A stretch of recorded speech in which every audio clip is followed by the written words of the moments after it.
logo após a oração, quero convidar a irmã Francisca para louvar a Deus com o hino, irmã missionária Francisca. Bem? Oremos ao Senhor. Maravilhoso Deus e Pai, Senhor, no nome de Jesus Cristo, graças nós te damos, meu Senhor, por esta manhã. Obrigado, papai amado, por esta rica, maravilhosa oportunidade que o Senhor nos concede de estarmos juntos mais uma vez para participarmos, meu Senhor, desta escola bíblica dominical. Que o Senhor possa nos abençoar grandemente. Use o papai amado, o professor, nesta manhã, que ele seja inspirado pelo Espírito Santo e que este mesmo Espírito, meu Deus, venha abrir a nossa mente para que possamos ouvir, entender e compreender a sua palavra no nome de Jesus. Graças a Deus. Podemos sentar, meus amados, fique à vontade. A missionária Francisca e a missionária Elda vão louvar a Deus com o hino da harpa. A missionária Elda foi louvar a Deus ontem lá no evangelismo, mas ela não enxergava.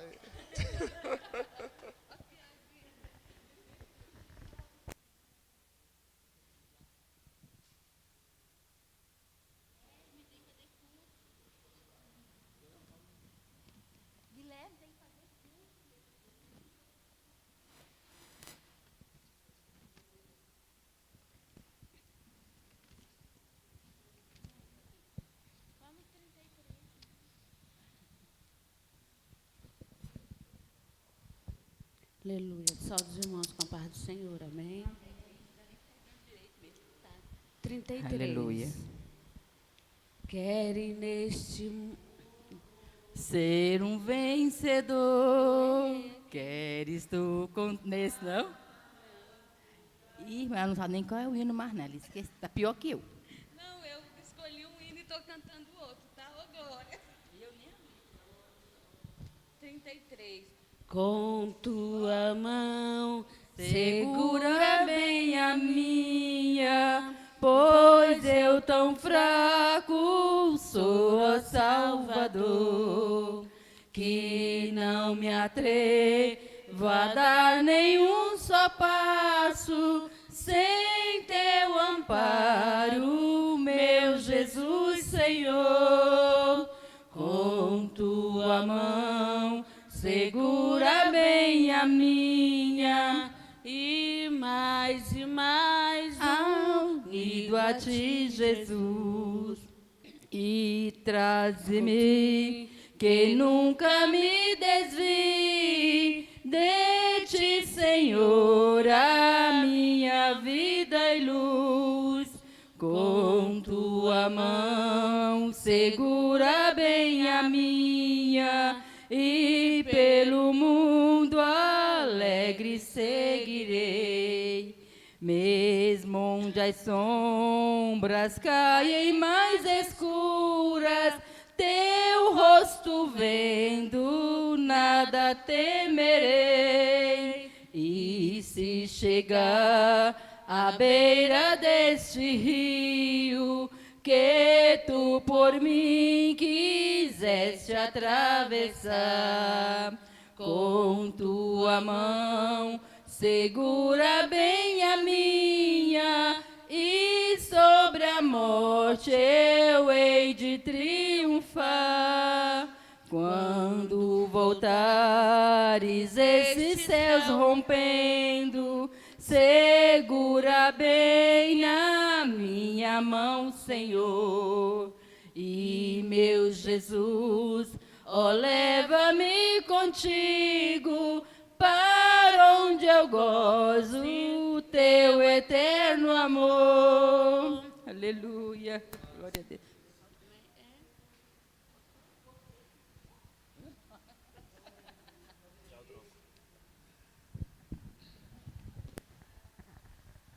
Amém, irmãos? Obrigado às irmãs, Deus abençoe em nome de Jesus. Saúde a todos com a paz do Senhor.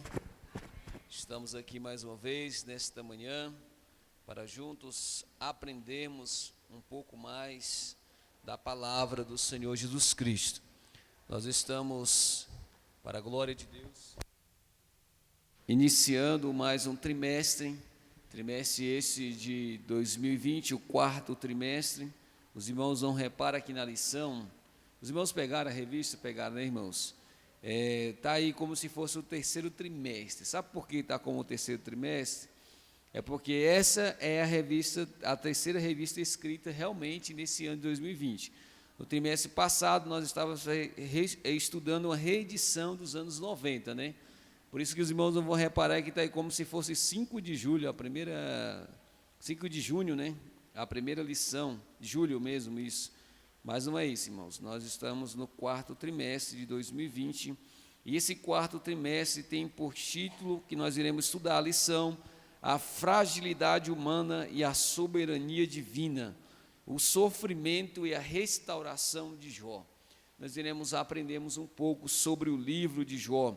É importante, queridos, que durante esse período eu quero fazer um desafio com os irmãos. É um desafio, para alguns pode ser, para outros não, né? Mas durante, irmãos, esse quarto trimestre, eu gostaria de desafiar os irmãos a ler o livro de Jó, todo o livro de Jó. Tem quantos capítulos do livro de Jó, irmãos? Vamos lá, eu quero os alunos participando. Quantos capítulos tem o livro de Jó, queridos?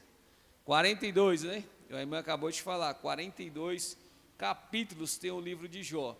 Então vamos lá, se eu colocar um capítulo por dia, em quantos dias eu lerei? 42 dias. E se 42 dias dá quantos meses? Um mês e 12 dias, dependendo do mês, se for de 31, vai dar um mês e 11 dias. Então nós temos aí quantos meses? 3 meses para a gente ler 42 capítulos. Será que é muito? Não, né, irmãos? É pouco. Se for reparar, é muito pouco. Se você colocar mesmo para ler, você lê até uma semana, você termina de ler o livro de Jó. Então, o desafio para todos nós é lermos o livro de Jó. Por que lemos o livro de Jó? Estaremos estudando esse livro, essa história do livro de Jó. Eu acredito que todos os irmãos aqui já leram o livro de Jó. Acredito, todo mundo já leu o livro de Jó. Um livro que vai falar sobre o sofrimento, né, de Jó, vai falar sobre as bênçãos de Jó, e depois vai falar sobre quando Jó se encontra realmente com o Senhor Jesus. Então é um livro muito interessante, um livro muito legal, sobre o livro de Jó. Então nós podemos estarmos lendo esse livro, aprendendo um pouco mais. E assim nós vamos acompanhar na lição. Temos 13 lições esse trimestre. Então os irmãos irão ler esse livro, que aí vai até ajudar na compreensão do livro de Jó. Porque o livro de Jó, irmãos, ele tem grandes questionamentos. Quando nós lemos, nós vamos ver assim, mas por que Jó sofreu tanto? Por que Jó passou por isso? Por que Deus permitiu que Jó passasse por isso? Por que Deus permitiu que morresse todos os filhos de Jó? Que ele perdesse tudo? Então, são grandes questionamentos para nós na vida atual. Então, é bem interessante a gente estar interagindo, estudando o livro de Jó. Queridos, hoje esta aula tem caráter introdutório, né? Nós estaremos introduzindo aquilo que será lecionado durante esse trimestre, durante os 3 meses. Então nós estaremos fazendo uma aula de caráter introdutório, e no decorrer das lições, os professores aí estarão introduzindo cada aula, passando aqui o desenvolvimento. E hoje estarei trazendo um pouco da introdução do livro de Jó, para que os irmãos possam entender este livro. Os irmãos pegaram as lições hoje, né? As revistas, não deu para entregar na semana, mas os irmãos podem acompanhar comigo aí na lição. Estarei lendo algumas partes e os irmãos vão acompanhar. Mas antes de iniciarmos, vamos lá. Lição de número 1, né? Hoje é quantos meses, irmão, que eu não sei? Hoje é 4 de outubro de 2020, então tem por título o livro de Jó. Vamos lá, textuário. Eis que temos por bem-aventurados que sofreram. Ouviste qual foi a paciência de Jó, e viste o fim que o Senhor lhe deu, porque o Senhor é muito misericordioso e piedoso. Está lá em Tiago, capítulo 5, versículo 11. Verdade prática. O livro de Jó não é apenas uma preciosidade da literatura universal, mas, sobretudo, uma poderosa resposta de Deus para as grandes questões da vida. Amém? Irmãos, como todo mundo tem a revista, vamos lá, lê para mim a verdade prática. Eu já li aqui para os irmãos que estão em casa Ouvi agora os irmãos, vamos ler para mim em verdade prática. Lê todos junto, vamos lá. 1, 2 e...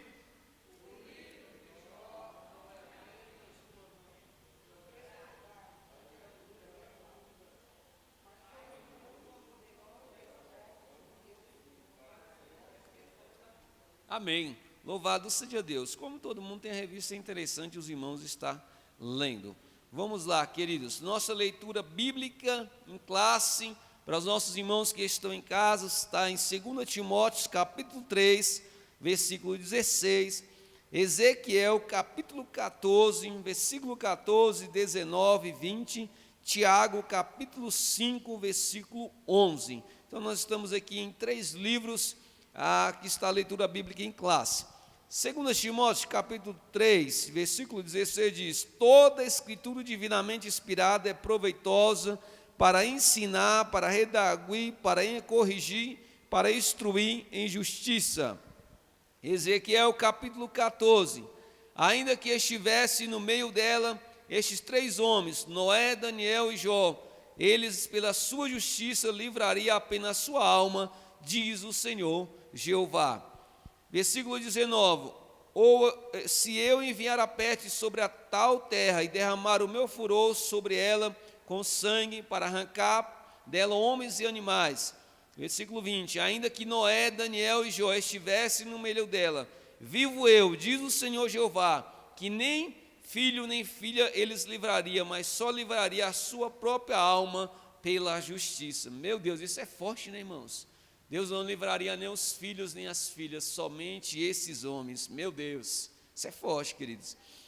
Tiago, capítulo 5, versículo 11: eis que temos por bem-aventurados que sofreram. Ouviste qual foi a paciência de Jó, e viste o fim que o Senhor lhe deu, porque o Senhor é muito misericordioso e piedoso. Louvado seja Deus.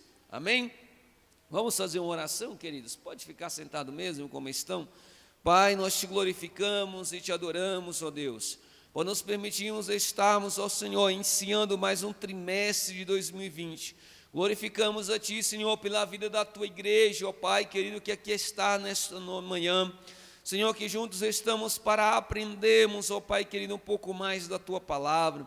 Fala, Senhor Jesus Cristo, aos nossos corações, que no decorrer desta lição, ó Pai querido, qual estaremos estudando, ó Pai, este trimestre, o Senhor possa estar nos ensinando, ó Deus, e que nós possamos estarmos com o nosso coração aberto, Senhor, para aprender, Pai querido, Senhor, para entender a Tua palavra, ó Deus. Nos direciona pelo Teu Espírito Santo. Abençoa, Senhor, a classe das crianças, as classes, ó Deus, dos jovens que estão iniciando novamente também, ó Pai, neste ano, ó Deus, que o Senhor possa abençoar. Usa, Senhor Jesus Cristo, o pastor Ézio, que está ali, ó Pai, como instrumento nas suas mãos, que o Senhor possa ajudar, despertar, Senhor Jesus, a cada um, Deus eterno, para estar participando da escola bíblica dominical. Abençoa, Deus, nos encoraja, nos anima e nos fortalece, em nome do Senhor e Salvador Jesus Cristo. Amém? Não liga a lâmpada, aqui está um pouco escuro, eu não estou vendo os irmãos direito. Isso, ficou bom agora. Amém? Vamos lá, irmãos, antes de iniciar a lição, vamos lá falar quem foi o comentarista dessa lição. É sempre importante, antes de iniciar cada trimestre, os irmãos ficar sabendo quem foi que escreveu a lição. Então, esse trimestre, quem escreveu a lição foi o pastor Josué Gonçalves. Ele é escritor, conferencista, membro da Comissão Apologética da CGADB e líder da Assembleia de Deus em Água Branca, no Piauí. Então, quem escreveu foi o nosso irmão pastor Josué Gonçalves, essa lição. José Gonçalves, desculpa, ainda mais que os irmãos já corrigiram, amém? José Gonçalves, irmãos, que escreveu essa lição, amém? Louvado seja o nome do Senhor Jesus Cristo. Irmãos, nós vamos introduzir um pouco agora sobre o livro de Jó. A introdução diz assim: nesse trimestre estudaremos o livro de Jó, uma das obras mais fascinantes da Bíblia. Não há em toda a literatura bíblica outra obra semelhante, diferente da sua estrutura, no estilo e, sobretudo, no conteúdo, o livro de Jó demonstra a grandeza de Deus diante da finitude humana. É, portanto, uma obra que alimenta a nossa esperança quando tudo mais parece ter perdido o sentido. Então, queridos, nós vamos ver que o livro de Jó, ele foi um livro que, quando começa ali, fala sobre tudo da prosperidade de Jó, de quanto tudo que ele tinha, dos seus filhos, fala dos seus bens, e é um livro muito bem estruturado. Nós vemos também que aqui nós iremos ver que Deus, Ele é tão poderoso, misericordioso, que Ele permite que Jó passe por uma luta, que Jó perca tudo, mas nós vamos ver também a grandeza do poder de Deus na vida de Jó, na vida desse homem que não perdeu a sua esperança, na vida desse homem que não desanimou, que não desistiu, mas que esteve firme na presença do Senhor Jesus Cristo. Nós vamos ver que essa obra é uma obra que alimenta a esperança quando tudo parece que estava perdido. Quando nós olhamos para Jó, nós pensamos assim: e agora? Acabou tudo, né? Perdeu filhos, perdeu bem, perdeu esposa, e agora? Parece que perdeu tudo, acabou. Mas não, queridos, Jó, ele continua perseverante, Jó, ele continua firme na esperança de que ele vai recuperar, mesmo que ele não recuperasse os seus bens, mas ele sabia que Deus estava com ele. E Jó demonstra para nós, querido, que nossa esperança não está nos nossos bens, não está naquilo que nós temos, mas a nossa esperança está em quem, igreja? No nosso Senhor e Salvador Jesus Cristo. Ainda que nós percamos tudo, ainda que nós venhamos a estarmos aí em cima de uma cama, ainda que nós venhamos não podemos mais andar, mas a nossa esperança está em quem? No Senhor Jesus Cristo. E esse livro de Jó, dessa lição, vai mostrar para nós, querido, que quando tudo parece que está perdido, há uma esperança. Coloca isso na mente: quando tudo parece que está perdido, há uma esperança. É por isso que nós temos que estarmos sempre profetizando vitória, bênção. Quando temos um parente que está ali dizendo assim: não, esse não tem mais jeito, esse daí já acabou, não quer mais nada com a vida, não podemos falarmos isso. Sabe por quê? Porque ainda há uma esperança para aquele que está lá. Ainda é esperança. Então nós vamos ver Jó, esse livro de Jó, queridos, vai demonstrar para nós que Jó passou por tudo isso, que Jó passou por toda a dificuldade, mas Jesus vai dizer: ainda há esperança, Jó, ainda há esperança para a sua casa nesta manhã, ainda há esperança para a sua vida, ainda há esperança para a sua família, porque nós cremos no Deus Todo-Poderoso. Porque quando tudo parece que acabou, quando tudo parece que você colocou um ponto final, aí Deus começa a reescrever a sua história. É assim que o nosso Deus é, não, pastor? Quando nós pensamos que acabou, que nós colocamos o ponto final, diz: daqui para frente eu não vou mais. Aí Jesus diz assim: não, é daqui para frente que eu começo. Quando nós paramos, aí Deus diz assim: não, é aqui que eu vou começar. Sabe por quê? Porque o nosso Deus é um Deus extraordinário, é um Deus todo-poderoso, que muitas vezes nós não vamos compreender Deus de forma alguma, de maneira alguma vamos compreender, porque muitas vezes iremos passarmos por dificuldade, por lutas, provações, e vamos dizer assim: meu Deus, mas por que isso? E nós vamos aprender nesta manhã com o livro de Jó. Louvado seja Deus, é uma lição de caráter introdutório. Nós vamos ver no decorrer de todos esses 42 capítulos o que Deus fez na vida do Jó. Louvado seja Deus. Então é um livro extraordinário, um livro muito bom. É um livro também, queridos, um livro poético. Para os irmãos não souberem, é um livro poético que nós vamos aprender aqui nesta manhã. Então, queridos, é um livro extraordinário, o livro de Jó. Quem não leu, como eu disse no começo, aconselho que leia, que estude o livro de Jó. Amém? Vamos lá, primeiro subtópico: autoria, local, data do livro de Jó.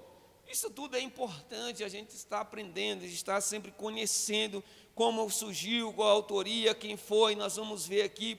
Pode ser que muita gente possa pensar que o livro de Jó foi ele que escreveu. Nós vamos aprendermos aqui nesta manhã que não foi. Amém? Vamos lá. quem escreveu o livro de Jó é motivo de alguns longos debates. Há várias opiniões que passam por Moisés, Eliú, Salomão, Ezequias, Isaías e até mesmo Esdras. Não falou de Jó, né?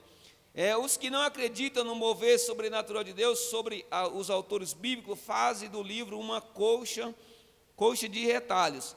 Afirma-se ele a produção de vários autores em diferentes épocas. Entretanto, o cristianismo histórico e conservador não tem o livro de Jó como uma ficção religiosa, mas como uma narrativa poética, inspirada por Deus e redigida por um único autor. Então, queridos, aqui há várias especulações de quem escreveu o livro de Jó.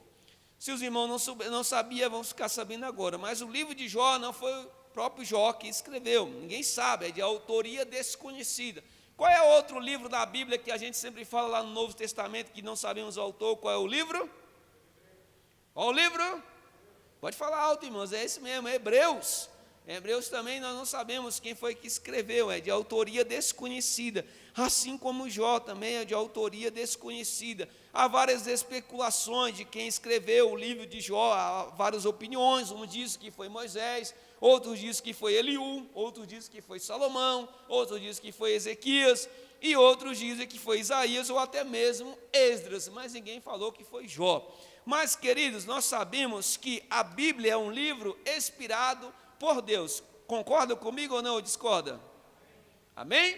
Louvado seja Deus. É o único livro, irmãos, que você vai ler e você vai sentir a presença de Deus, porque é um livro inspirado por Deus, pelo Espírito Santo. Então, esse livro, a palavra de Deus, quando eu leio, não é um livro qualquer, não é um livro comum. Ela fala comigo, fala profundamente aos meus corações, no meu coração. É um livro que tem resposta para tudo, não é verdade?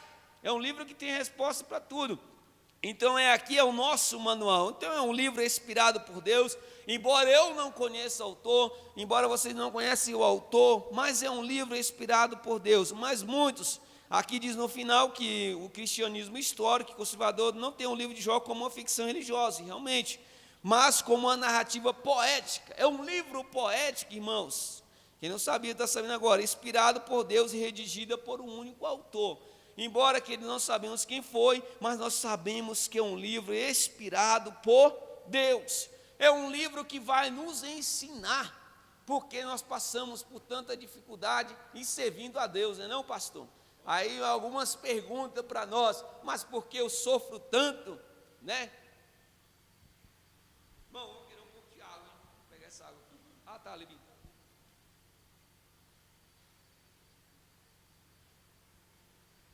Irmãos, eu aconselho os irmãos a beber muita água, viu? Muita água mesmo. Ontem estava 36 graus, né? E hoje, com certeza, vai bater mais de 36, está muito quente. Oi?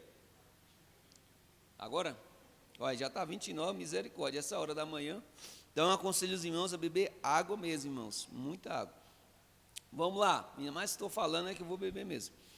Vamos lá, queridos. Então, a própria Bíblia não apresenta, depois do ponto, indicações do autor do livro, mas o fato é que o autor conhecia a forma poética e nela expressou a maior parte do livro, de forma poética. Segundo tópico 2. Eu escrevi algumas coisas aqui.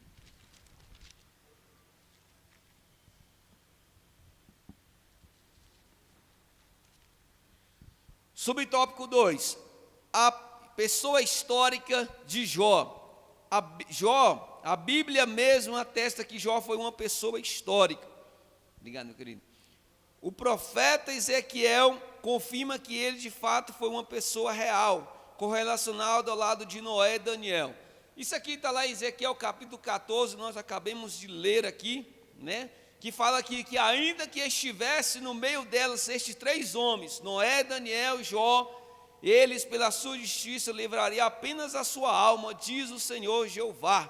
E nós vemos aqui no versículo 20 também dizendo que ainda que Noé, Daniel e Jó estivessem no meio dela, vivo eu, diz o Senhor Jeová, que nem filho nem filhas ele pouparia, né? Mas ele livraria, mas livraria somente a própria alma pela sua justiça. E nós então atesta, queridos, que Jó realmente era uma pessoa histórica, né? Jó, então, nós vemos aqui que ao lado de Noé e Daniel, era uma pessoa real, Jó. Não é ficção o livro de Jó, queridos. É realidade, beleza? Não tem como que ficção, mas é um fato real, porque a Bíblia atesta sobre isso.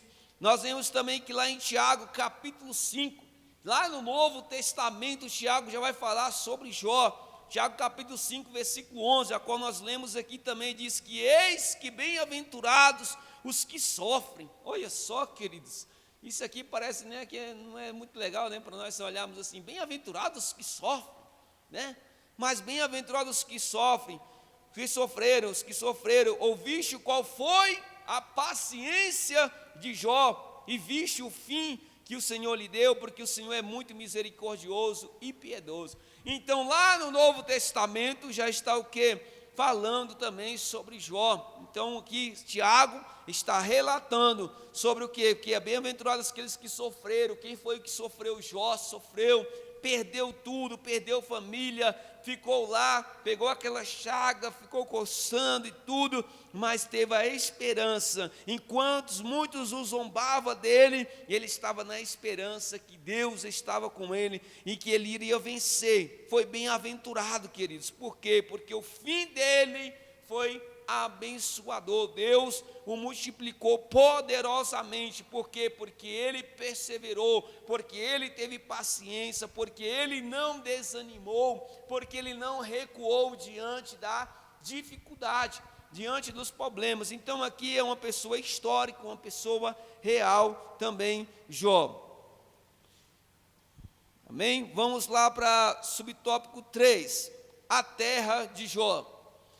Então, já no início do seu texto, o livro de Jó, destaca que ele era da terra de Uz. Está lá no início do livro de Jó. Então, Jó, capítulo 1, já vai falar sobre isso. Quando começamos a ler, havia um homem na terra de Uz, cujo nome era Jó. E este era um homem sincero, reto e temente a Deus e desviava do mal.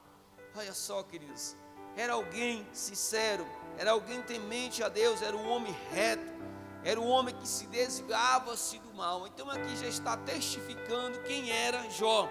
Jó era da onde? Da terra de Uz, queridos. Então era uma terra real. Os comentaristas situam Uz ao sul de Edom e ao oeste do deserto da Arábia, se estendendo a leste, indo até a Babilônia. Nós vemos aqui então, queridos, que Jó era da terra de Uz. Era um homem que Uz ficava onde? Perto de Edom e ao leste, ao sul de Edom e ao oeste do deserto da Arábia. Isso vai testificar onde? Jeremias capítulo 4, versículo 21, Jeremias 25 e 20, vai falar sobre isso. Então, era um homem que era da terra de Uz, um homem temente ao Deus Todo-Poderoso. Louvado seja o nome do Senhor Jesus Cristo. Vamos seguindo.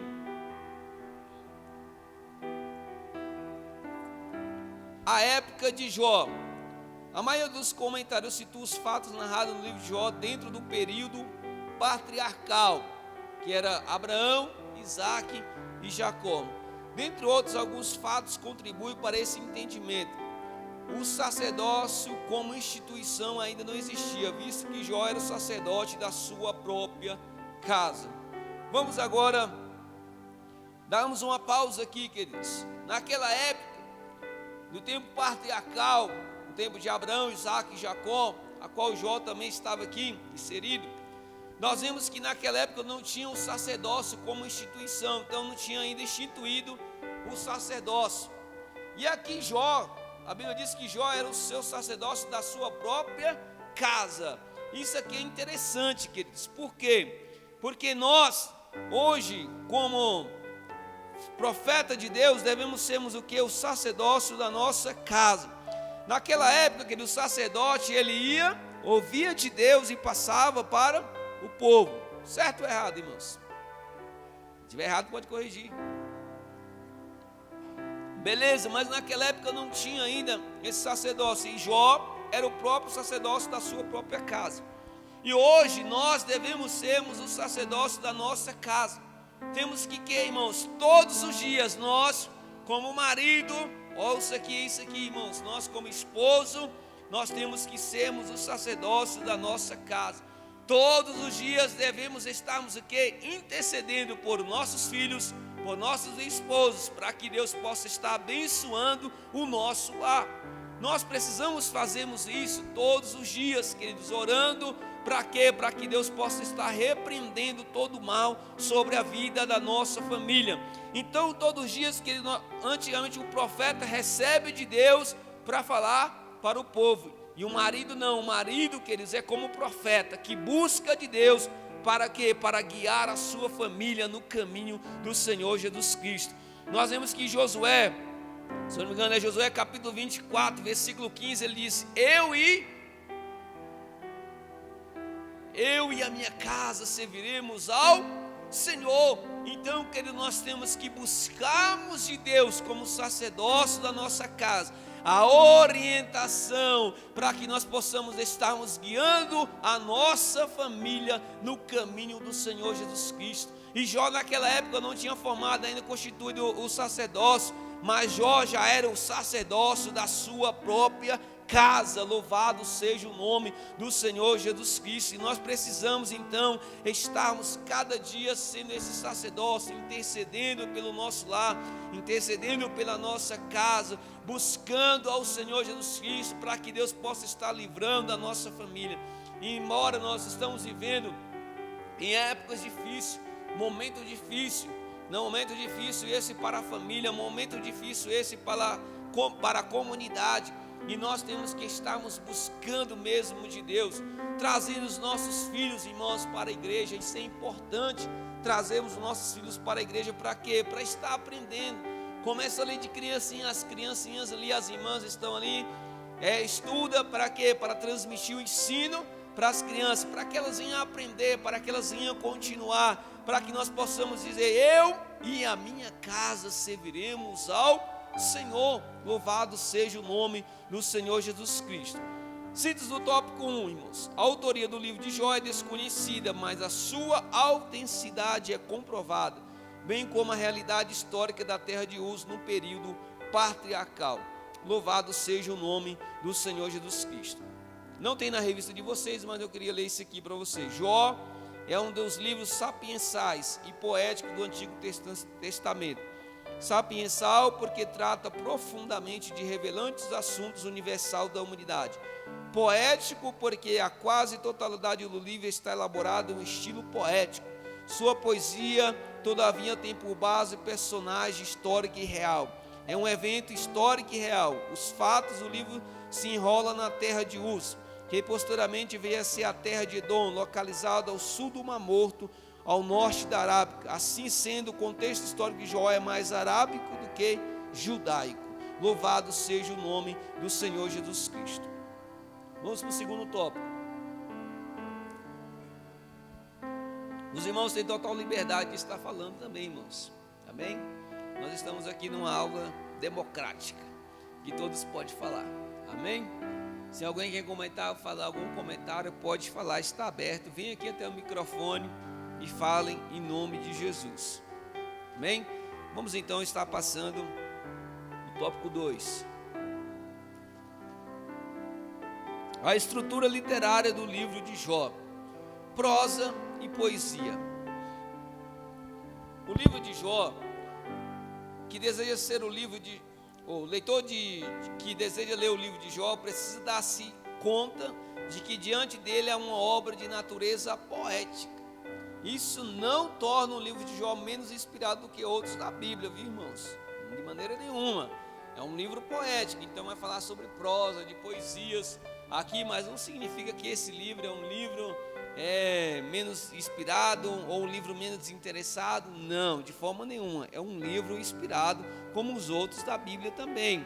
Que às vezes tem irmãos que quando vão ler certo livro da Bíblia falam: não, mas esse livro aí não tem muito para mim não, serve muito não, esse livro aí é muito difícil de compreender, e menospreza o livro da Bíblia, né? E fala assim: não, eu vou ler outro livro, esse livro aí não é tão bom. Mas não é isso não, irmãos. Todo livro ele tem, a sua particularidade, e todo livro ele foi, a Bíblia inteira foi inspirada pelo Senhor, pelo Espírito Santo, pelo nosso Deus. Então nós temos que lermos. Não é porque o livro é poético, não é porque o livro não fala tanto sobre Deus, sobre outras coisas, que eu não vou ler. Mas aqui cada um tem a sua particularidade. Se nós formos ver, qual é o livro da Bíblia que não cita o nome de Deus, irmãos? Esther. Esther não fala o nome de Deus. Tem o nome de Deus no livro de Esther. Aí você não vai ler o livro de Esther porque não tem o nome de Deus? Não, né, irmãos? Deixa de ser um livro inspirado? Não, não deixa de ser um livro inspirado. Amém? E tem uma história linda o livro de Esther. História linda, maravilhosa. Vamos lá, seguindo aqui. Mas revela que ele pertence a um diferente gênero literário. Jó precisa ser lido dessa forma. A estrutura dessa obra demonstra isso. O texto é uma combinação de prosa, poesia e prosa. Olha só que interessante, né, irmãos? Poesia, prosa, poesia e prosa. Nessa ordem está, ele está literalmente organizado assim: uma prosa nos primeiros capítulos, uma longa poesia no meio, mais uma prosa no último capítulo. Assim, o prólogo e o epílogo está em prosa, o texto intermediário em poesia. Louvado seja Deus. Aí você pergunta assim: irmão, mas como assim prosa, poesia e prosa de novo? Então é isso que está. Primeiro começa com a prosa, aí vai até certos primeiros capítulos. Depois no meio vem uma longa poesia. Aí depois no final vem outra prosa. Então primeiro é o prólogo. O que é o prólogo, irmãos? O prólogo é o seguinte: é o início de uma crise, é o início de uma tragédia. Começou com o início de uma tragédia. Lá nos inícios começa Jó falando sobre isso. Depois Jó perde tudo, quando ali Deus permite que Satanás o toque. Então começa com esse prólogo, que está aqui com uma crise, né, com uma dificuldade. E no final vai terminar com o epílogo. O que é o epílogo? É quando vamos ver o que? O desfecho da prova. Quando Jó é provado no início, lá no final nós vamos ver esse desfecho. E o desfecho foi bom ou foi ruim, irmãos? E o desfecho da prova foi bom demais, não foi não? E por que nós questionamos como somos provados? Não é não? Só foi bom, sabe por que foi bom o desfecho, irmãos, da prova? Porque ele foi o quê? Aprovado. Foi fiel a Deus até o final. Só foi bom por isso.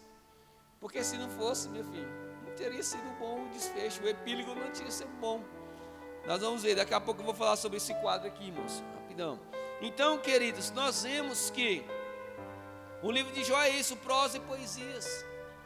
Então, a prosa ela é boa? É boa, interessante, tudo. Tem gente que fala assim: ah, mas fulano tem uma prosa ruim, né? Mas essa prosa aqui é uma prosa boa, queridos. Uma prosa que vai nos ensinar muitos. Aí tem as referências bíblicas aí, queridos, dos prólogos, e tem também do epílogo, amém? Que está lá no final, depois vamos ver esse aí. Vamos lá, segundo aqui, organização. A organização.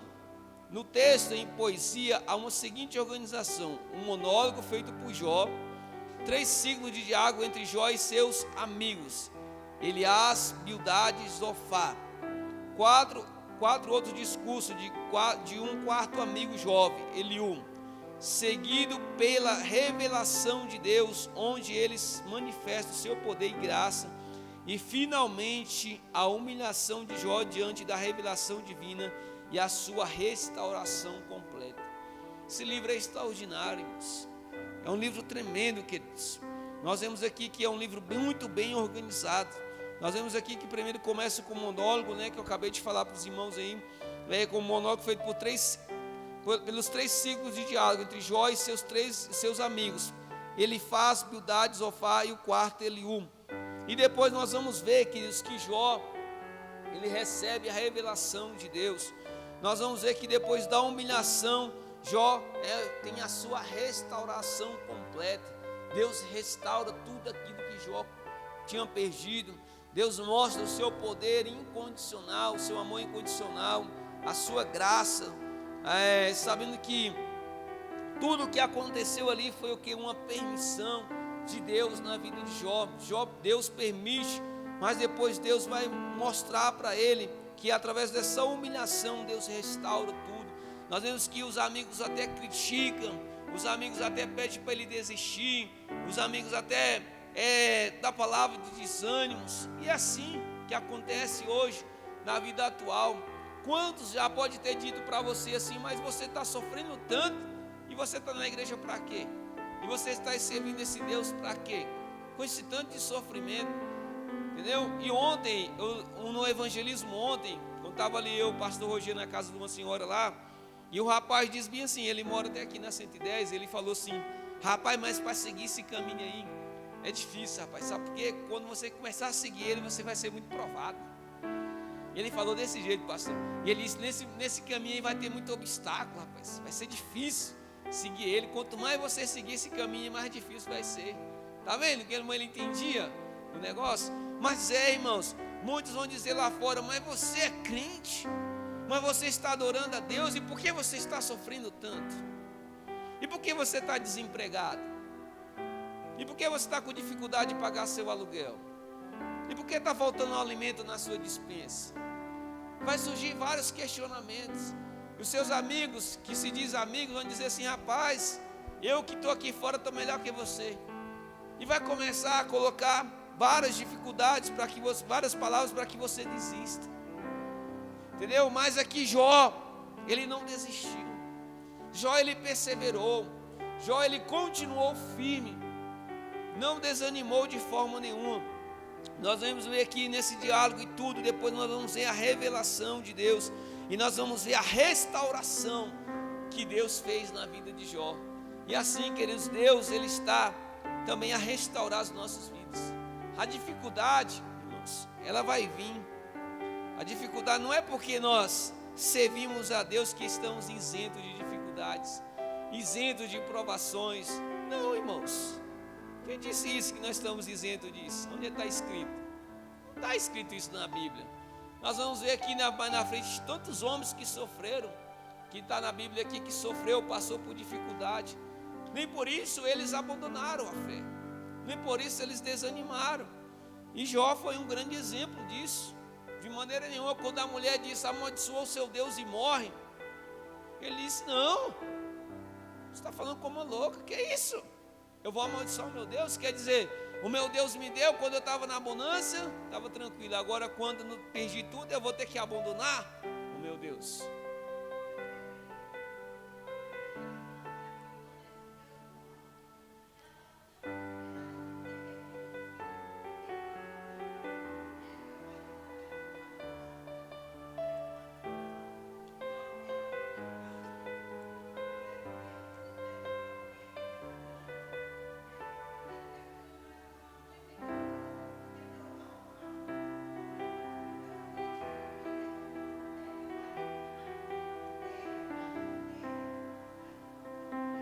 Não, a situação não é cruel.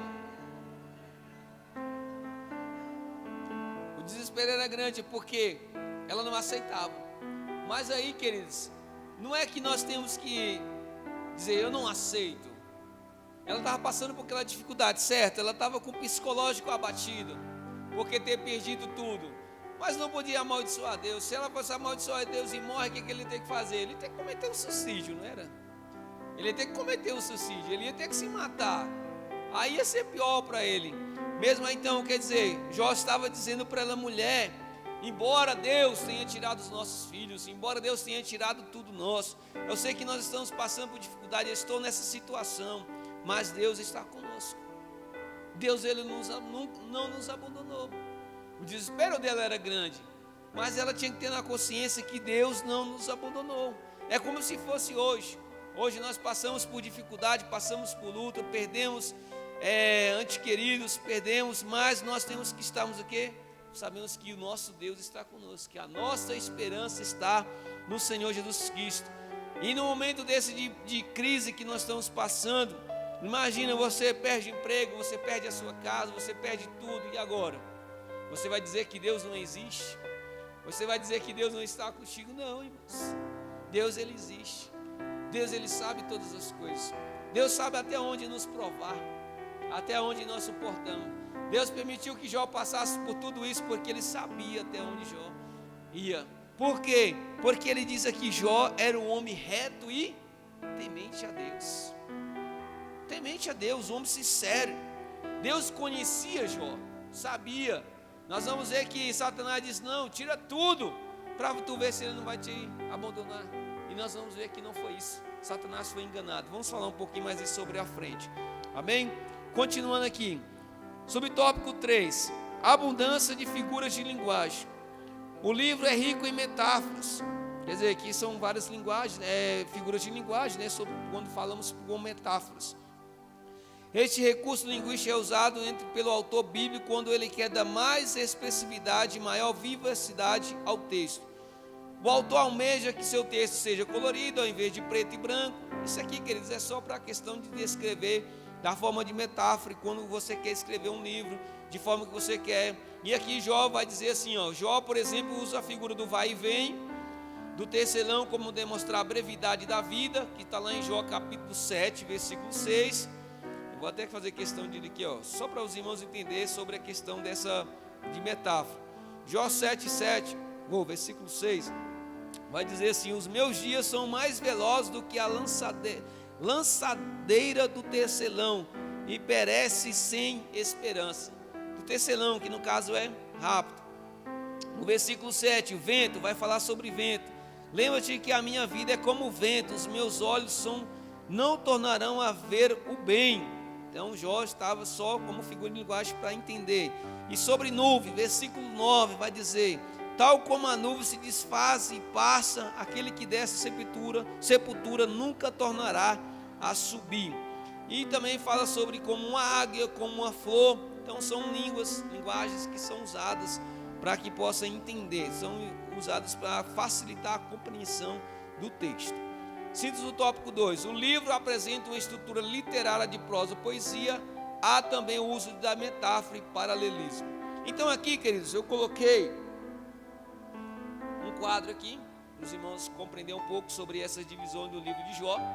Então primeiro vai falar sobre o prólogo, que eu acabei de falar, né, sobre os irmãos, sobre a crise, né, que começa lá em capítulo 1, no versículo 1 ao 2, no versículo 1 e 1, e depois vai falar sobre o 2, capítulo 2, versículo 13. Então começa aqui o prólogo, começa a crise, começa quando Jó, nós falamos aqui no capítulo 1, que ele era um homem temente a Deus, um homem sincero, mas aí depois nós vamos vermos a diversidade, nós vamos ver aquilo que Jó perdeu tudo, quando Deus permite também que Satanás tocasse, até que não tirasse a vida, mas que tocasse em tudo, menos na vida de Jó. Nós vemos que começa o prólogo, a crise. Então são os primeiros a iniciar os capítulos da vida de Jó.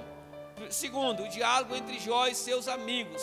Ele faz humildade, Zofar, e a busca da resposta humanista, está lá em capítulo 3, versículo 3 até o chegando 31 a 40, quer dizer, 31 a 40. Então, queridos, aí vai falar sobre o diálogo entre Jó e seus amigos.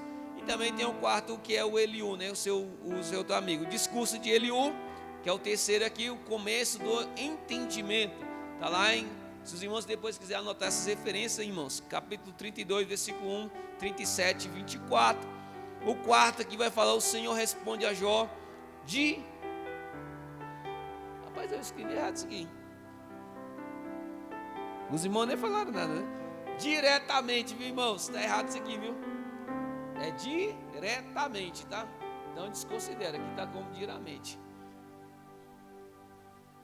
Mas professor não pode estar errando esse negócio não, né? Não é não, pastor Francimar? Corrigir esse negócio aqui, rapaz.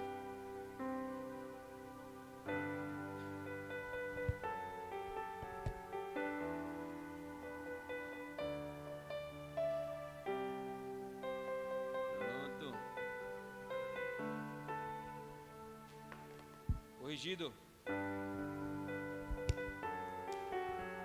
Vamos lá, então. O Senhor responde a Jó diretamente. Está lá em capítulo 38, versículo 1, 42 e 6. E por último, aqui o epílogo, onde vai estar o desfecho da prova, capítulo 42, do 7 ao 17.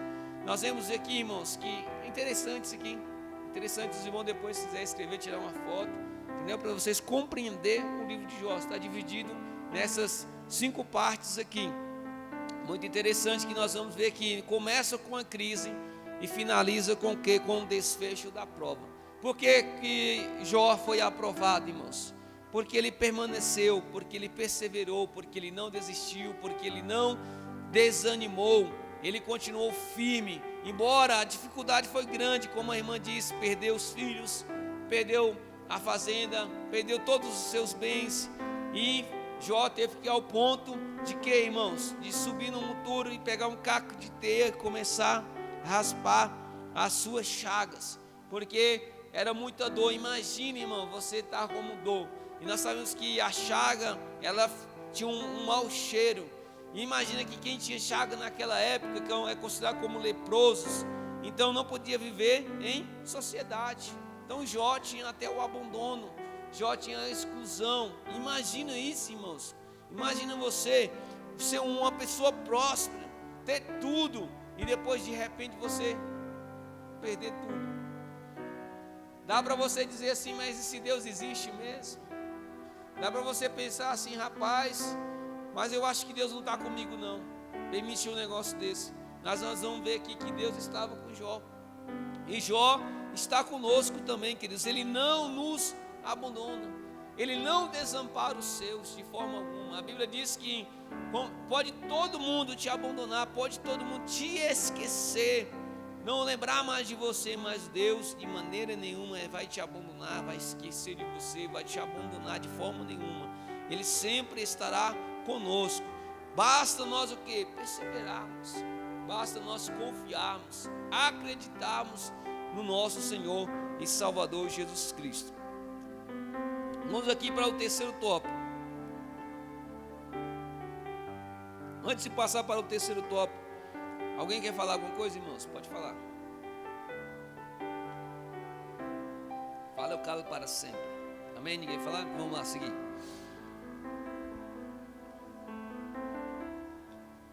Eu não esqueci nada aqui.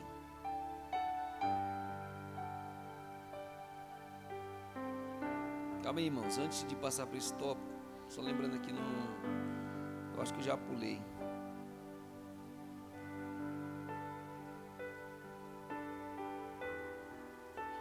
Tinha escrito aqui, acabei pulando. Deixa para lá. Vamos lá. Não, só para voltando aqui rapidão, irmãos. Antes de nós ir para a próxima leitura, nós vamos falar só um pouquinho aqui rapidão sobre isso aqui. Não, desculpa. Vamos seguir. No próximo mesmo. Estou confundindo aqui, até o que eu escrevi eu estou confundindo. Vamos lá. Natureza e mensagem do livro de Jó. Subtópico 3. Acompanha comigo, queridos. Vamos lá. Por que o justo sofre? Uma pergunta. Por que o justo sofre, irmãos? Vai ser provado. Amém. Ser provado e ser fiel a Deus. Se no final ele vai ser fiel, né, irmã? E aí, irmãos? Por que sofremos? Mas Deus não está conosco. Mas nós não servimos a um Deus Todo-Poderoso, um Deus misericordioso, né, Francima?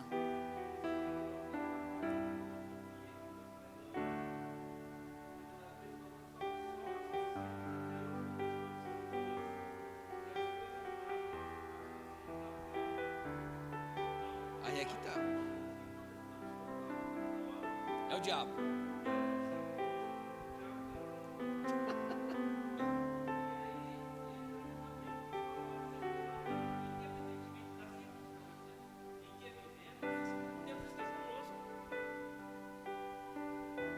Encerrei já. Nessa hora para os irmãos escutar. Entendi. Isso.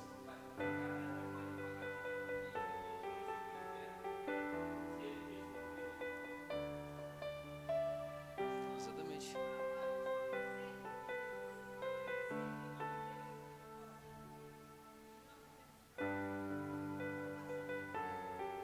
E aí, como vai testar, hein, irmão? Verdade. Exatamente. Aí porque os justos sofrem. Beleza, se eu sofro, Quer dizer, se eu viver só em bonança, Deus está comigo. E se eu viver na prova, Deus não está comigo. Se eu estiver sofrendo, Deus não está comigo. É o diabo. É aquilo que o pastor Francimar falou aqui, irmãos. Muitas vezes nós atribuímos ao diabo, né? Porque estamos passando, estamos sofrendo. Ah, Deus não está comigo, é o diabo que está comigo. Não, não é isso. Porque o justo sofre. A irmã falou que não, para ser provado também, para ser provado e para passarmos na prova. Para Deus mostrar que nós realmente servimos a Ele só quando estamos na abundância ou quando estamos na escassez. Nós serviremos ao Senhor nosso Deus. Muita gente, irmãos, abandona Deus quando perde o emprego. Diz assim, não, Deus não está comigo, Ele permitiu que eu perdesse o emprego. Quanta gente já falaram isso? E tem aquele que quando Deus dá o emprego também abandona. Realmente, tem os dois lados. Tem os dois lados. Quando você perde o emprego, você diz assim, não, Deus não está comigo não, Ele permitiu que eu perdesse o emprego. Mas aí você não entende uma coisa, irmãos, presta atenção. Quando Deus permite que você perde o emprego ali, talvez é porque Deus não quer que você permaneça ali, que senão você vai ficar no acomodismo e você não vai melhorar a sua posição, como na questão financeira, na sua questão profissional. Eu sou um exemplo disso, irmãos. Só para você entender rapidão aqui, olha só. Quando eu cheguei aqui em Brasília, eu fiquei 1 ano desempregado, assim, de carteira fechada, fiquei desempregado. Comecei a trabalhar. Assim que minha avó morreu, faleceu em 2008. Assim que eu voltei de lá do sepultamento, lá do Tocantins, eu rapidão arrumei um emprego. Comecei a trabalhar. Com 5 meses, pastor, o gerente chegou, ó, estamos passando pela reestrutura da empresa, empresa grande. E está mandando todos os novatos embora. Eu fico triste por ter que te mandar embora e tudo. Eu falei, amém. Não reclamei de forma nenhuma. 5 meses, irmãos, imagina você ficar 1 ano desempregado, com 5 meses ser mandado embora. Beleza, eu reclamei, irmãos? Não reclamei. Cheguei em casa e falei, Deus, tu está no controle. Sentei no sofá, né? Fiquei assim, pensativo. Aí meu irmão chegou, o que foi? Eu falei, não, fui mandado embora. Ele falou, não. Meu irmão virou para mim, não, rapaz, essa porta que fechou aí, Deus abriu outra maior aí para ficar tranquilo. Isso aí é normal. Beleza, irmão, foi rápido. Entrei em outro emprego. Nesse outro emprego eu fiquei lá, acho que mais ou menos 15 dias. Pedi conta, entrei em outro emprego, melhor ainda. E aí, irmãos, foi só crescendo, irmãos, eu não reclamei. Aí desse que eu estava, que eu fui mandado embora, quando eu entrei no outro, eu estava ganhando o dobro. Aí nesse que eu fiquei lá, fiquei 5 anos e 8 meses, pedi para mandar embora. E nesse que mandou embora, isso, irmãos, nesse outro, olha como é que Deus faz. Estava num que fiquei 5 meses, o salário era pouco, não dava para fazer um curso técnico. Deus vai me dar um que eu ganhava mais, deu para mim fazer um curso técnico, 1 ano e 6 meses estudando. Depois que eu fiz o curso técnico, eu falei assim, não, agora eu vou pedir para me sair. 5 anos, 8 meses, pedi para me sair. E hoje entrou na empresa, já estou há 6 anos. Desses 6 anos que eu estou na empresa, já me formei, né? Já tenho um superior. Se hoje me mandar embora, eu vou reclamar, pastor? Não! Porque Deus permitiu. Então, 6 anos, meu filho, ó, Deus permitiu, para você não ficar aí. Agora você vai para atuar. É assim que Deus faz, irmãos. Você entendeu como é que é? A nossa vida, nós não temos que questionarmos, nós não temos que falar por que eu estou sofrendo, por que eu estou passando, é o diabo, não, irmãos.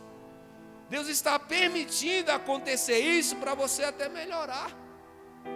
Deus está permitindo você passar por esta prova, até para você melhorar na questão também espiritual, para você buscar mais a Deus, para você se humilhar mais diante da presença do Senhor Jesus Cristo.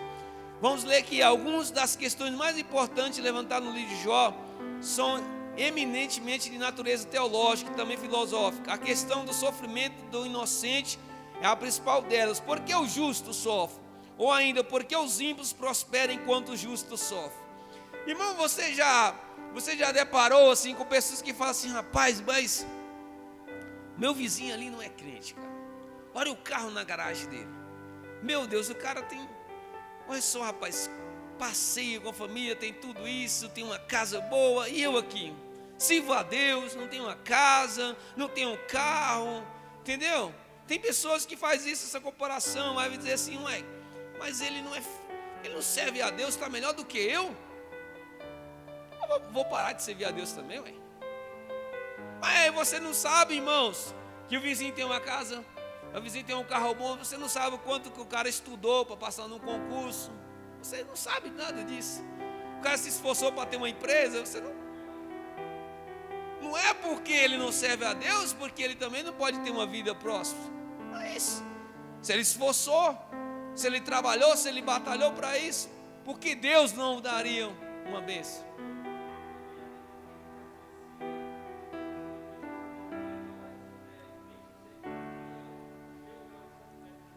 Não é.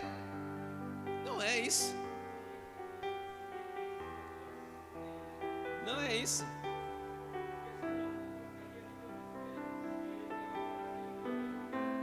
Pois é, não é assim, irmãos. Então aí nós começamos a ver, não, mas o meu vizinho está melhor do que eu. Não é, queridos. Não significa que você não está tendo ali, não tem uma casa, você tem uma casa melhor. Não é porque Deus não está contigo. Porque Deus está com o Senhor, conosco. Beleza, ao longo dos anos, tanto os teólogos quanto os filósofos têm procurado dar explicação para este dilema. No contexto de Jó, a ideia de que prevalece é a de que somente os maus sofriam em consequência de seus pecados. Não é, queridos. Se havia sofrimento era porque havia culpa do sofredor. Muita gente tem isso, né? Não, mas o irmão está sofrendo ali porque ele está em pecado. Já ouviu isso, irmãos?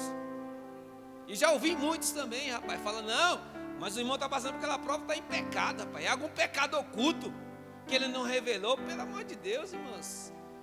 Que teologia mais fuleira é essa? Não é, mas é mesmo. É geral.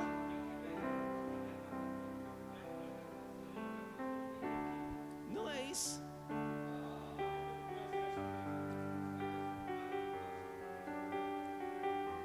Deus permitiu, né, que eu passasse. Então, são perguntas que são discutidas, mas muitas vezes nós associamos sempre, irmãos, é porque não, o irmão está passando por essa dificuldade, por esse perrengue, é porque ele está em pecado, porque ele não revelou, e começamos a falar isso. Não é bem por aí também.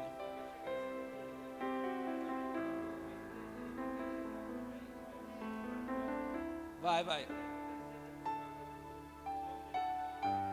Os pecados. Eu não lembro também qual. Alguém lembra, irmãos, de qual foi o dos amigos de Jó? Não, mas a gente vai até o final, irmãos. Por isso lê o livro de Jó tudinho, que no final a gente vai ter resposta para essas perguntas. Mas então, irmãos, muitos associam porque não está sofrendo é porque é culpa do cara. O cara está algum pecado aí, o cara fez alguma coisa e não está falando, não quer confessar, não sei o que, tá. Aí nós vemos aqui, nesse aspecto, ao longo de 42 capítulos, o autor procura demonstrar um novo olhar sobre esta questão. Então vamos ler, vamos entender este livro de Jó, irmãos. Nós sabemos que não vamos associar ao sofrimento porque nós estamos em pecado, porque Deus não está conosco. Não é isso, irmãos. Muitas vezes Deus nos permite para passamos por prova, para Ele ver até se a nossa fé realmente está nele, se realmente nós estamos firmes no Senhor, ou se estamos servindo ao Senhor porque somente estamos na bondade. Nós vamos ver isso aqui agora no tópico 2, para nós encerrarmos. Existe bondade desinteressada? É uma pergunta, né? Para muitos, qualquer prática religiosa não passa de barganha. Olha só. Quer falar, pastor?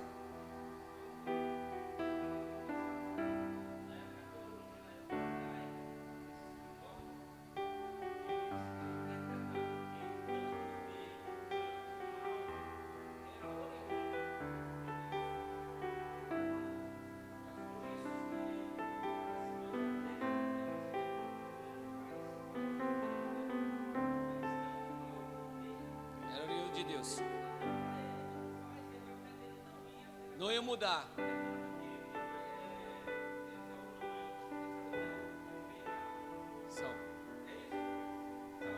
São isso.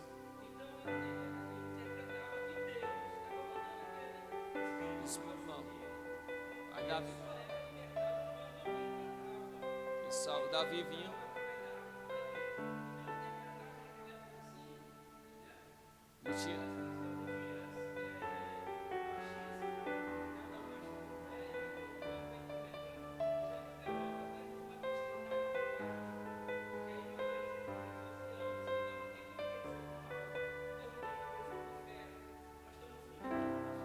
Verdade.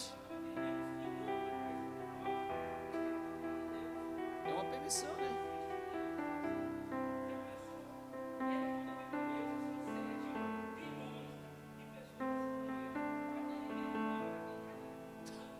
Continua os 7 milhões.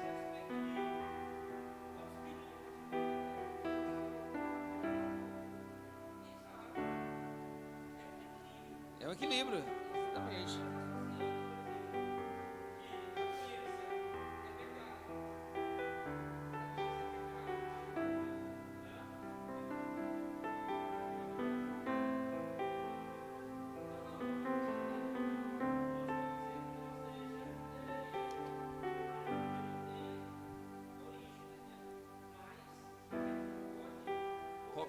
Colocar tudo como fosse o diabo. Vai.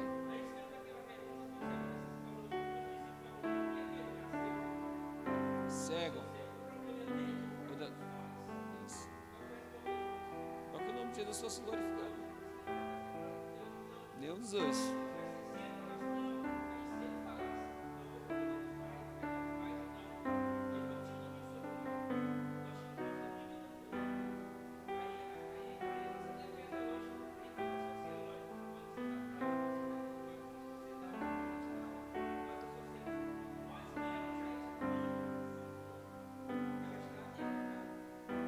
É uma mania errada isso aí. Errônea, muito errônea isso aí. Porque a gente fica julgando e...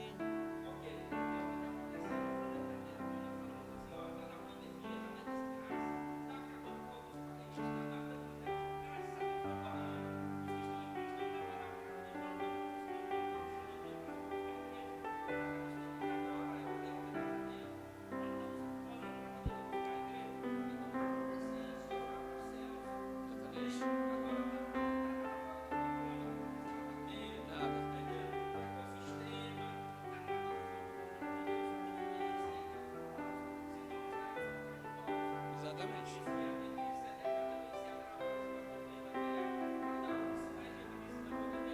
Exatamente. A Bíblia tem que se cumprir, né?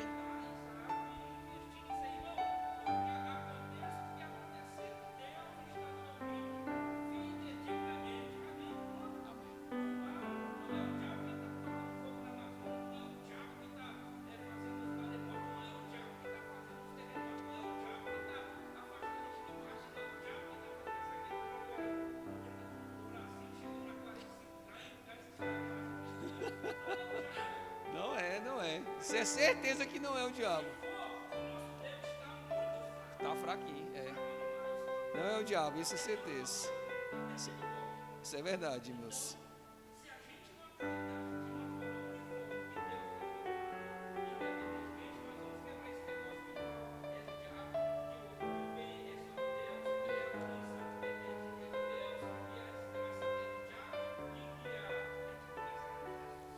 Tá errado.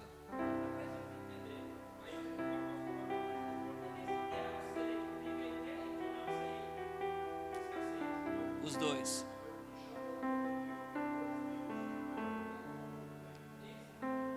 O jogo continuou firme. Continuou firme. Aqui, continuando. Essa também era a tese do diabo, né? A tese do diabo era o quê? Que Jó só permanecia fiel quando estava em quê?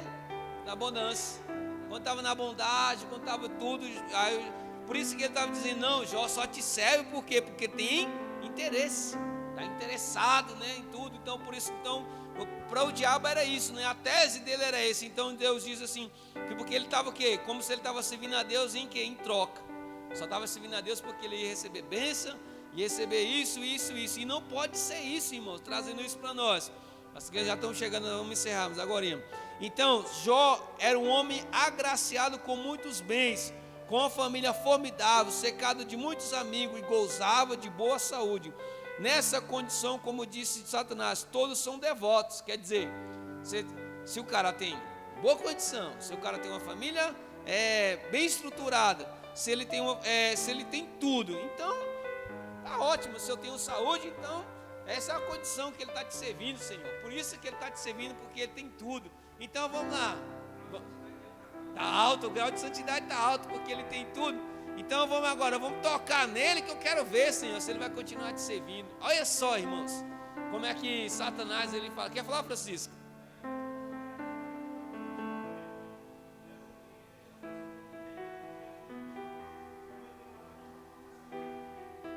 No mundo tereis aflições, né?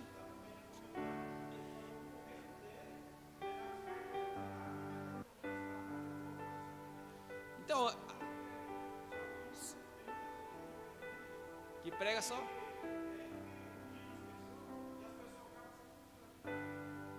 Exatamente. Há muitos que são o quê?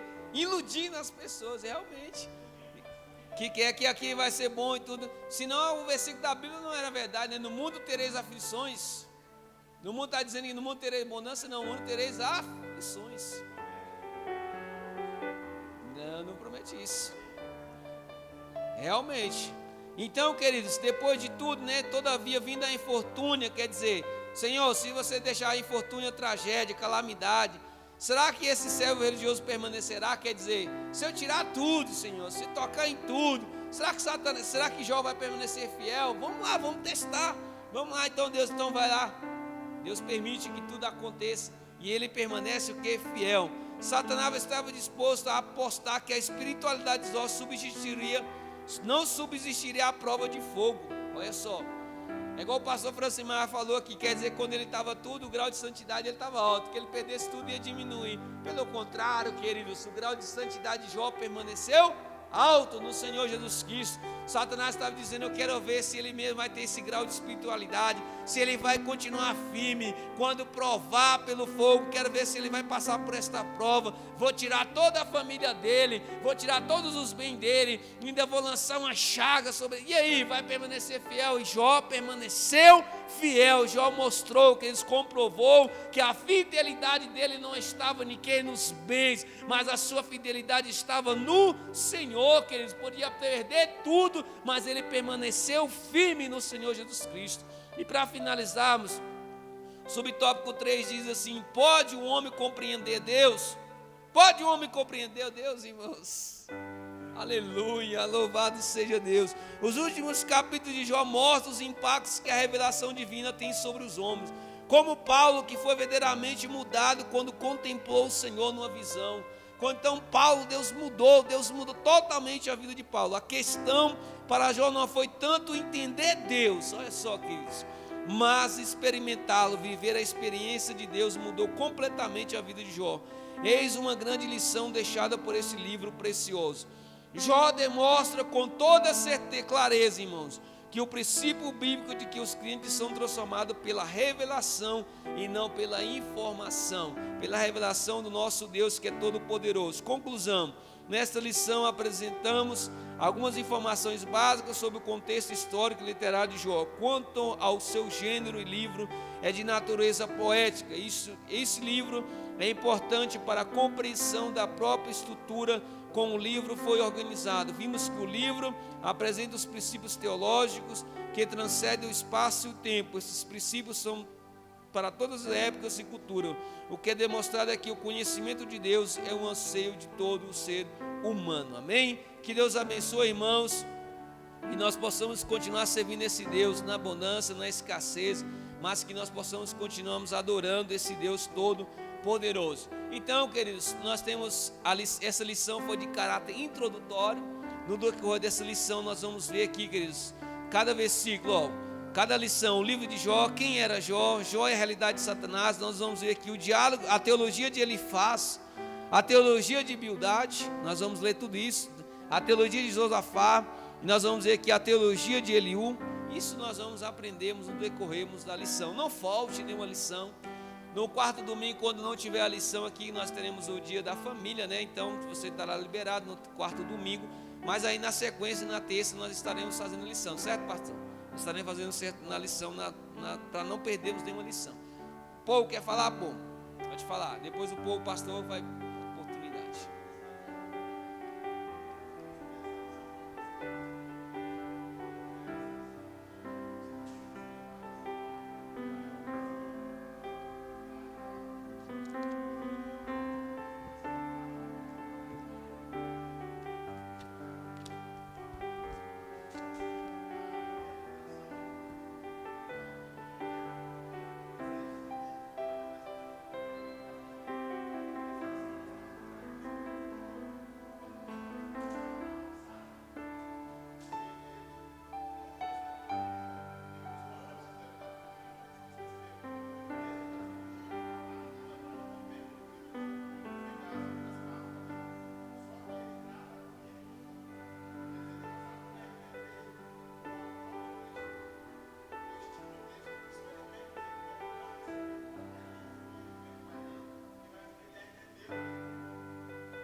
Glória a Deus, louvado seja o nome do Senhor. Cumprimento os irmãos com a paz do Senhor, amém? Queridos, interessante que no tópico 3 aqui, o subtópico 2, isso aqui nós temos cometido muito pecado sobre isso, viu, pastor Rogério? Às vezes nós olhamos para um pastor e dizemos, esse pastor só está interessado no que a igreja pode oferecer. Será que nós temos o direito de falar isso? Ou nós estamos sendo usados por Satanás? Porque Satanás é que diz, olha, presta atenção numa coisa. Jó só está te servindo porque você está agraciando ele de bens, porque você está cercando ele de bens. Nós precisamos ler, ouvir, assistir à escola bíblica dominical, mas guardar isso para nós. Ah, peraí, pastor fulano de tal está roubando. O que você tem com isso? Isso é ele Deus. Isso é ele Deus. Certa feita uma irmã chegou para mim, eu trabalhava na tesouraria. Ela disse, pastor, eu quero ver no relatório o meu nome que eu dizimei todos os 12 meses. Eu disse, pois bem, irmã, vamos lá na tesouraria. Levei ela na tesouraria, puxei lá o relatório, o nome da senhora. Está nos 12 meses? Está. Não, tá bom, pastor, está. Eu digo, agora eu quero dizer uma coisa para a senhora. Faça o seguinte, não dizime mais não. Porque quando você entrega o dízimo na igreja, é para ter paz no seu coração. E é o que não está acontecendo com a senhora. Não está acontecendo com a senhora. Só está achando que a igreja está roubando a senhora. Não dizime, por favor.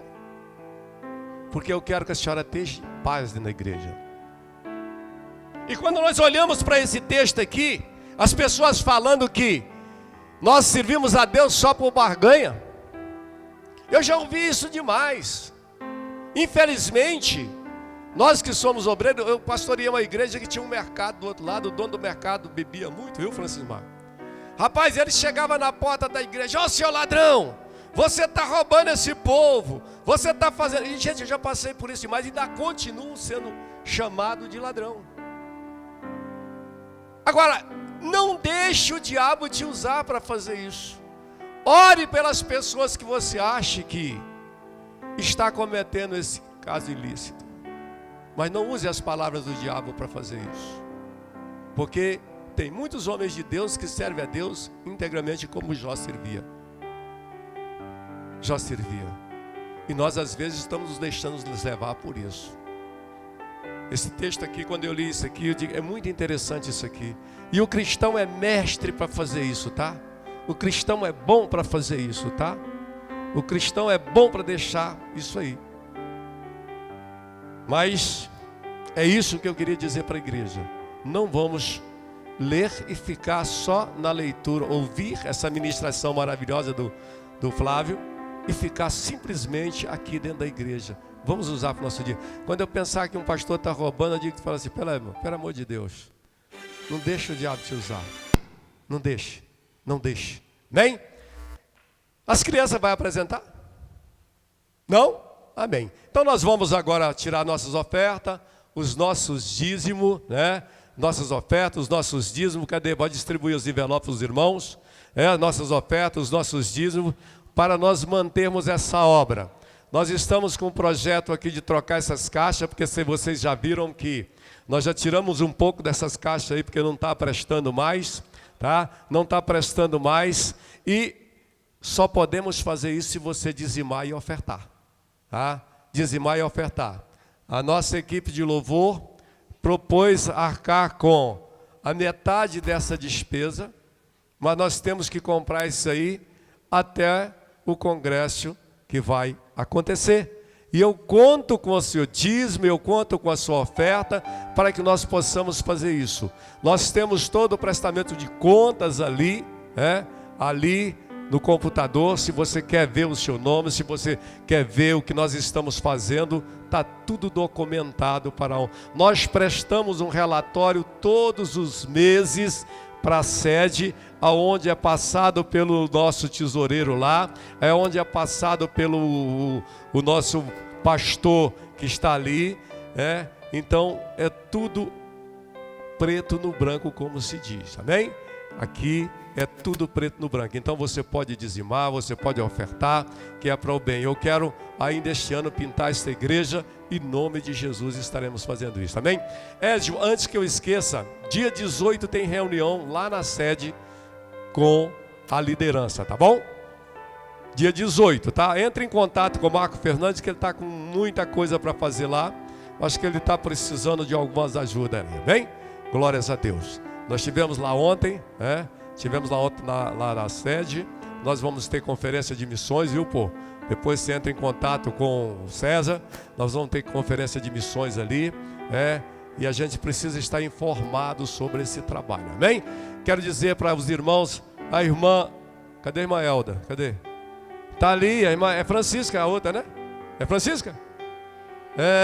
Muito obrigado. Vocês duas mulheres ontem foi maravilhosa conosco. A irmã Antônia, que fez a sopa maravilhosa, né? Que foi ajudada pela irmã. É a sogra tua, né?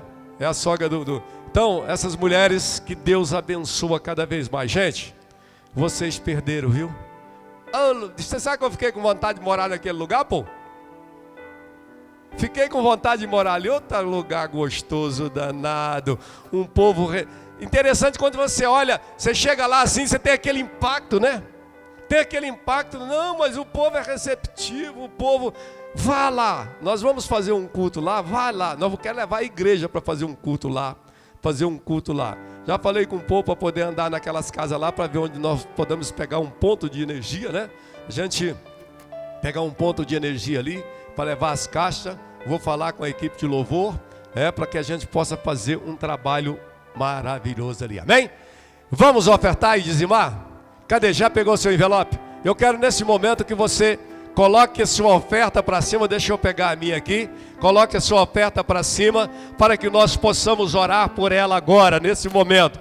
Você que está em casa, pega a sua oferta que você vai trazer logo mais às 18 horas. E nós vamos estar orando pela sua oferta, pelo seu dízimo, em nome de Jesus. Porque o Papai do Céu, Ele escolheu você para estar contribuindo com esta obra maravilhosa, né?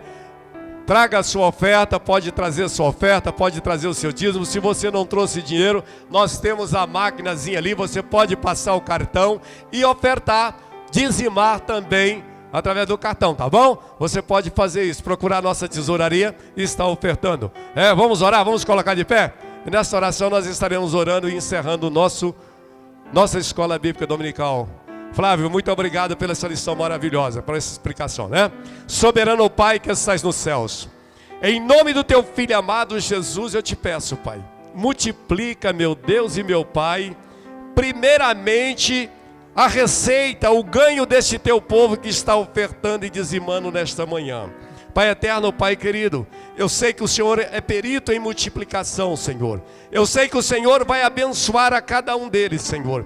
Eu sei também que o Senhor está abençoando aquele que está em casa, guardando o dízimo, guardando a oferta para trazer logo mais à noite. Pai eterno, Pai querido, eu te peço em nome de Jesus. Agora, meu Deus e meu Pai, nos leva para os nossos lares, nos dê um culto logo mais à noite abençoado, aonde a direção fica a cargo do Espírito Santo, aonde a direção desse culto vai ser simplesmente da tua parte, Senhor. Nós seremos apenas instrumentos, ferramenta nas tuas mãos para que esse culto aconteça. É isso que eu te peço em nome de Jesus.